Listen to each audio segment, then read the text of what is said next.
Good morning. So I just wanted to get on here and talk about my recent real estate exposure or ideas, etc., etc. So I flipped all three of my rentals because the market was so high that I tripled my money. So at that point, it's like, okay, triple your money and be out, okay? Though, if you live in a neighborhood that's constantly appreciating, that has been appreciating year over year, I wouldn't have sold, okay? But I was in a neighborhood that was dead for the past probably 15 years. I'll tell you, I purchased my house in 2011 for $50,000. And around the corner, my mom bought a house when I was a kid in 1992, and she paid $50,000. Okay? Her house was bigger than mine, but I had a garage. So not much appreciation there. So I was finally able to flip those houses for more than $100,000. And I have to reinvest. So 1031 exchanges, and the 1031 exchange. So what I did was try to do 1031 exchanges, and it did not work in my favor to do 1031 exchanges because I was not able to find a property that made sense financially because I had a certain amount that I had to spend. So I put two contracts under contract, two houses under contract for $100,000. Two houses under contract for $100,000. Isn't that kind of scary? Yeah, I did. You have to put a down payment down of $1,000, which one of them I didn't send because I was afraid I would back out and I didn't want them to tell me I couldn't have my money back. Don't tell them I did that. And then also the other one, I did send my $1,000 and we're hoping that I get my $1,000 back.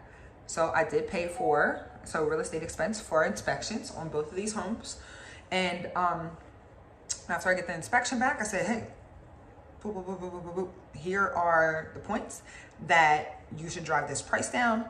And then once you send that inspection report to the potential seller, they have to disclose that information to other potential buyers. So I think I was warranted in my price reductions. I got one to come off. I offered less than $10,000. They accepted. And then after that, I got them to come down another $10,000, but it still wasn't enough for me. For it to make sense, I needed it to be $20,000 less than what I offered, and they weren't willing to do that. So I backed out of the deal because there are always deals to find and negotiate, et cetera, et cetera. So that one, just the cash flow was not there. They didn't have the information, et cetera. I thought I was going to be able to relist it with a better listing because their listing was shit. They had no pictures. They had no information on how much the rental was making. And then once I finally I got 4 days before settlement, I finally got the leases, and you cannot amend the lease if it's still in effect. When you purchase the house, you purchase the lease too, and you can't do anything until that lease is up. And they were renting at $500 a month. So paying $100,000 for a house that has taxes, and you pay trash and sewer on it, taxes of like $2,500 a year, for a cash flow of $1,000 a month isn't financially. And you have to sit on that $1,000 a month. Plus it needed work, like a lot of work. At the most in this high market, I said I'd pay $79 for it, but I don't think that, because you have to take into consideration that the market is high, and either you sit on your ass for the next 2 years and not buy nothing or make any moves, because there's still deals out there, you have to find them, okay? So I use an inspection as a reason to back out of buying the house, okay? Because the inspection report will tell you everything that's wrong with the house, and then you can kind of tally up, especially if you're used to, purchasing, making, fixing houses. You kind of know what these prices, what things are going to run you, what the local guys are like, because, if your roof guy's shit and he takes forever, that's 2-3 months. Plus, COVID has screwed up a lot of supplies. Supplies have gone up in cost for building and getting them, okay? So you have to take that kind of stuff into consideration as well. If I wanted to flip it FHA, it has to have certain requirements it has to hit as far as like what is, FHA has a more rigorous inspection. So his kind of options are limited as who his buyers are. I'm a good buyer because I'm a cash buyer and I don't have to abide by an inspection, but I do want you to come off the price because of the inspection, if that makes sense. So 2 properties, I backed out of both of them because the prices were not right. But I did pay for inspections. So I lost money on inspections. Lost money. No. Every single inspection is an opportunity for you to learn about the properties in the area. Another opportunity for you to cost structure, what it would cost you to flip, where your finances are in it.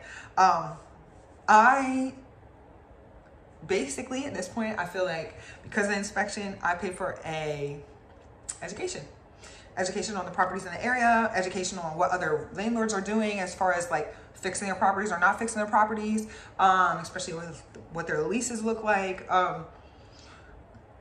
Inspection reports to say, okay, this shingle roof will cost me this much, and you can get a rough estimate. I've fixed 2 roofs in my lifetime. I've had a lot of horror stories, but they're not really horror stories. They're all educational points. So that's just my biggest takeaway from this 1031 experience. I'm not even doing the 1031. I paid the qualified intermediator $1,000, and I'll lose that money too.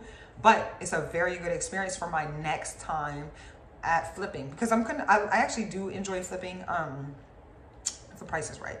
So every opportunity, every time you think, oh, I'm going to lose money, I'm going to lose money, I'm going to lose money, it is an educational experience that you are more knowledgeable for your next deal, your next transaction. It is an educational experience, okay? Don't back out of real estate and saying, oh, I could lose $1,000. You could make 70, okay? Like, it is an educational experience, okay, guys? So I just wanted to, this just happened yesterday. I backed out of that last deal. So now I'm back to the drawing board. I actually already called a guy this morning, and he has 2 properties off the books I'm gonna try to purchase. I'll let you know how that negotiation goes too. One's a commercial unit, one is a multi-unit.